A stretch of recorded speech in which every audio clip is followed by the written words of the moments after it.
alaikum wa rahmatullahi wa barakatuh. Oli bulungi munnange? Amina. Okay, Eid Mubaraka.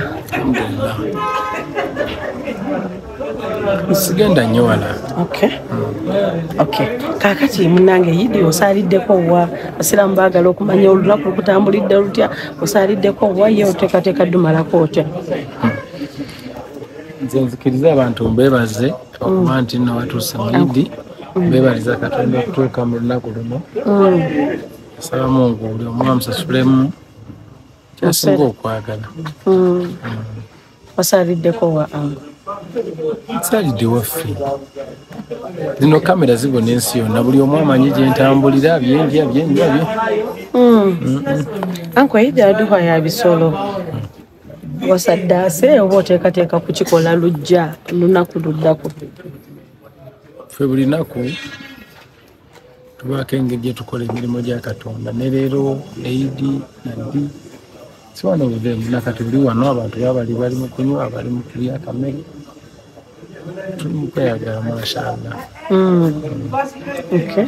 Anko ani afumbye akamere? Nze kennyini. Abadde batugambye honorable waffe minisita yafumbye akamere era wano yafumbye. Anko yagala omwana oyo. Alhamdulillah. Anko ng'obuli mugonvu nnyo leero. Bwe ntyo. Kiki anko olidda bulungi akamere n'okutta kekakugoyeza. Omusanze tumaze okulya kati omuntu wawe amaze okulya bayagala kwebaka. Anko nsonyiwa okubuuza kino nze jjo njagala kikubuuza.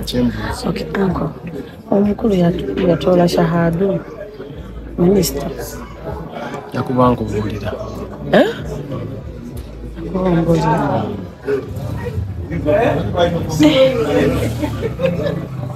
Anko oyisa abayimbi bakwano bo n'obaleeta amalunaku olwaleero.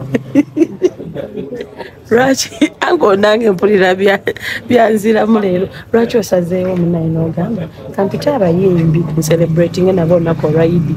Nze mbikola nga almost buli lunaku oba buli wiiki.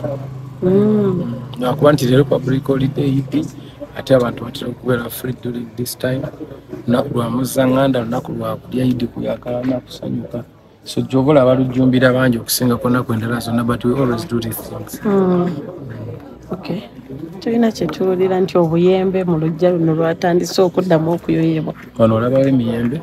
Mu minisita nange byo mbiwulira ku ggwe.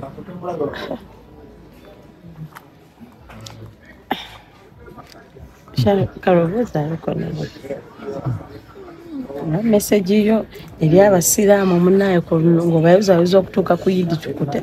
Nabayozayozezza dda mpozi baddemu ssebo. Nsaba Mukama okumwebaza okututuusa ku mashallah.